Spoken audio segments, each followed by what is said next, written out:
should charge, Yo, what's up guys? I'm with Gang. This is Roth. I'm going to bring you my Magical Musketeer deck profile. I'm sure you've seen it before if you've been on the channel for a while, and if not, then enjoy. This is my typical build. I'll go through my extra deck and side deck to show you my smoke screen options that I will typically play in this deck. Casper is our searcher for the deck. Pretty much, if you were to activate a spell or trap in the column, or your opponent in the same column as a Magical Musketeer, they'll proc their effect. Which is for him, you add any Magic Musket card from your deck to hand. So he just gets you whatever you need to either stop plays or start plays. He's just an amazing card. Kid Brave, that way kind of speed through the deck so he can see pieces. He activates the same way. Spell or trap activated in column. He'll trigger. You'd be able to discard, or I believe it's, yes, discard one Magical Musket card from your hand, and that'll be the cost for it. And then you'll be able to draw 2 cards. So a lot of these, you'll realize this deck chain blocks, and it's amazing to have a deck that will actually like chain block and make it really rough when your opponent to play the game. Magical Musketeer Doc, he'll recycle pieces back from your graveyard to your hand so you can reuse them. So you pretty much, this whole archetype has a bunch of hand traps that you'll use. So if you get a monster established on field, then you can just sit and kind of just use hand traps the entire game and punish your opponent for trying to play the game. Got Magical Musket Starfire, same way, activates just like the other ones, and then she brings out a Magical Musketeer monster from the deck in defense position, so then you can just continue to go off. So it's really good with her. She's probably one of the best ones to like start with, and then either land on Kid Brave if you have the extra card, or if you're looking for resources, Casper to just extend out. Doc is used for later game to get your pieces that you need to see back that you don't have in your deck. Calamities and Wild are pretty much just here to make up for the level 4s to be able to use our extra deck off the Starfire. So we use the Starfire, bring out one of these 4s, and then it'll just give us easy access to the extra deck. Wild's good for later game to, will activate and call him, of course, so it'll activate, and then send or return 3 of the Spell or Trap. Is it Spell or Trap? No, it's just target any Magical Musket cards in your grave, shuffle them into the deck, draw 1. So if you got Casper laying out in the grave, or Starfire you want to try to like bring back later, you can do that with Wild. Wild will let you reset. Calamities is amazing. She gets activate and proc. She'll be able to bring out a monster from the graveyard, I believe also in defense. So it's another way, just stepstone it up and just keep going with it.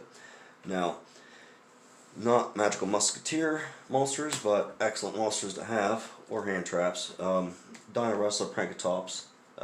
Pretty much if your opponent has a monster, you just bring this thing off for free, and then you contribute it, so it's off the field, it can't be targeted, be negated, and then you get to pop a card. So it's quite amazing. That's why it's at 1. I run double Ash. I mean, I could run 3. I have run 3 for a long time. I'm kind of settling on 2 right now, along with 2 Nibiru. It was 3 for the longest time. I've kind of settled on 2, and I've decided to use more of a beat stick approach than trying to out my opponent and keep their board clean. I think this is kind of funny. They don't expect it. So Honest is just hilarious to me. And to back Honest up even more, we got Cross Domination. So here's the great thing about having Musketeers out on the field. It gets your spells and traps that are Magic Musket spells and traps live once they're on the field. So this thing can be able to target a monster on the field until the end of that turn. Its attack and defense is 0. Also, its effects are negated. So what I'll typically do is force into damage calculation, activate Cross Domination, and win out the battle with my Musketeer or whatever. or sometimes I'll cross Dom early and make my opponent suffer using my extra deck. So it works either way. It's probably one of the best cards, probably one of my favorite cards in the deck. 2 Desires, I don't need to resolve 3. If you ever resolve 2, it gets into a kind of tricky point, but I do able to out-resource my opponent and manage to win anyway, so I can't see taking this card out. I really can't. It's too good not to see. Twin Twisters, well, it's because it's Twin Twister. In this format, it's actually pretty damn decent. To be able to destroy back row or Mystic Mind or anything that's problematic, you got Eldritch and like Digital World trying to, resolve and field targeting, their back row. So why not get rid of the target so they can't resolve? And then, well, I mean, it's decent. Dark Ruler No More, well, I just don't like my opponent to have any big negate boards, so I can end up beating over their negate board and sit back with my hand traps on cruise control is pretty much the idea for this. And the other like board wipe scenarios like the Nibiru. And I'll show you my sideboard option, what I would also run to help my keep my board clean, or my opponent's board clean. Double or Nothing. Try not to use your Pot of Desires like right away or anything. If you can see the easy game pop up for Double or Nothing to use Utopia Double, just take the easy game. It really is easy. You can Musketeer Max any one of your Musketeers and go into Starfire, activate one of your cards, let's say like Cross Dom, shut one of your opponents off, bring out your second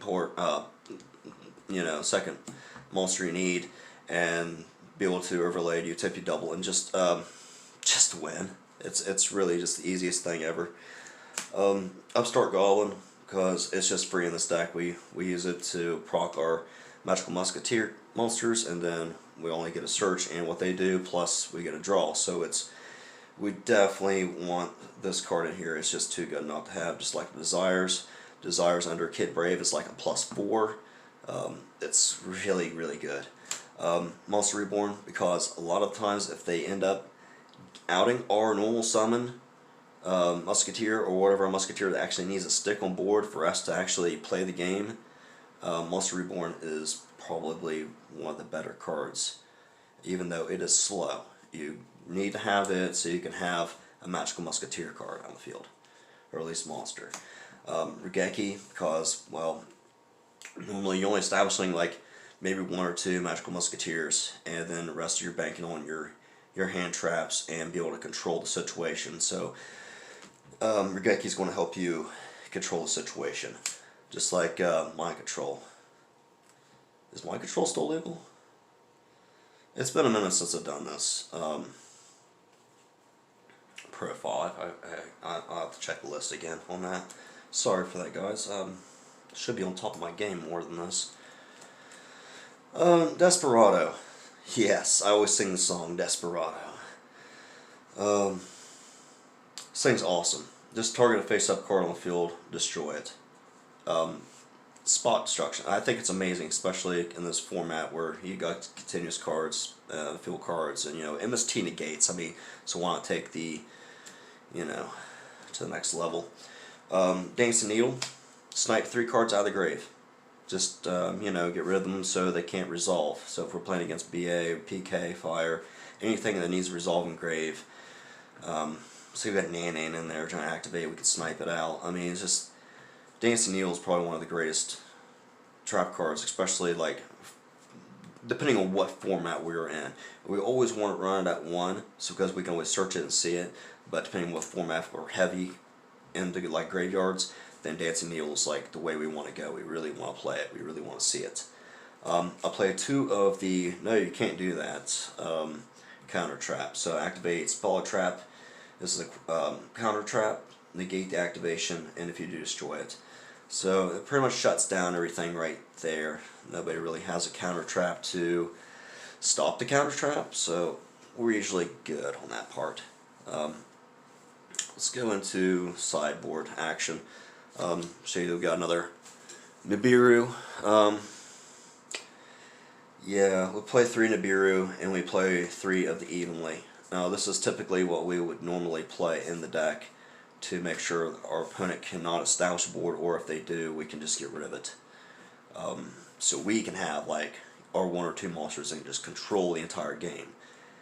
And that's how we usually win, just by controlling the entire game. Got Fantastical Dragon, go along with it, just in case if we do find a link deck, we can slap that in there. Just kind of have an easy play against it. I like it, it's just we don't have the link format anymore, so he's not as good as he was. So you see my board clearage and my amount of control. Okay, that's some of the smoke screen along with like what the deck is actually, how it's constructed, as you already seen. Now, there's an OTK portion of it. So, I don't know, I don't quite have the link put in at the moment. I still do have the Legacy's memory.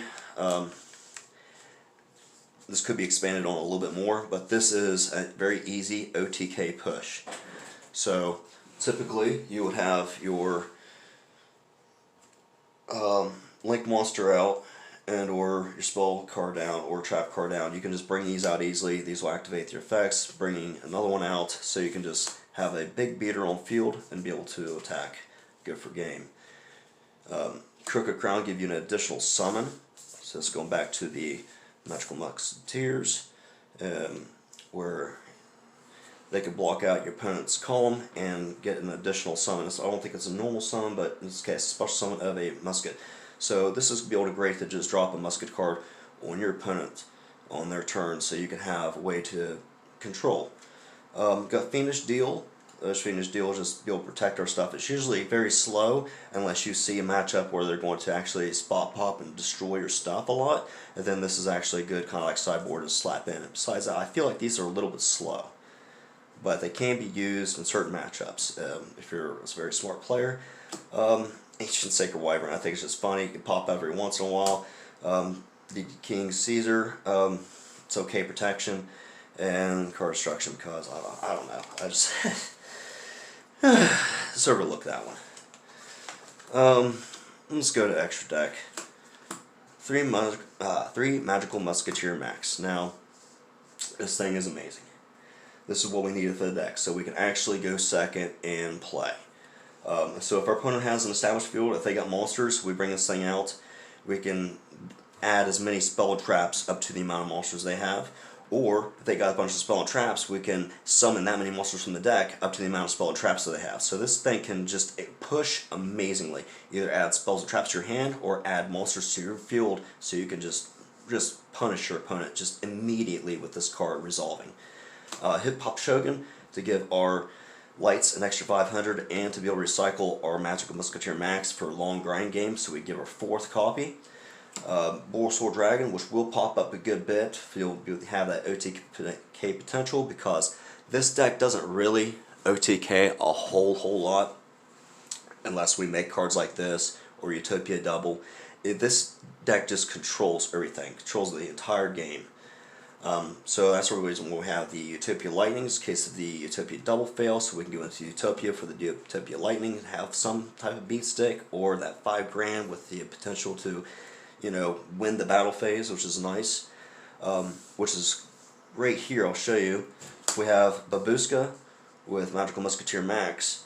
This thing here is not affected by this, but your opponent's just going to not be able to activate their monsters, and then you're going to have just so much coverage of control. It's not even funny. They just pretty much have to concede seeing this if they can't find a way just out it. Just get rid of it right now. This is too funny of a combo.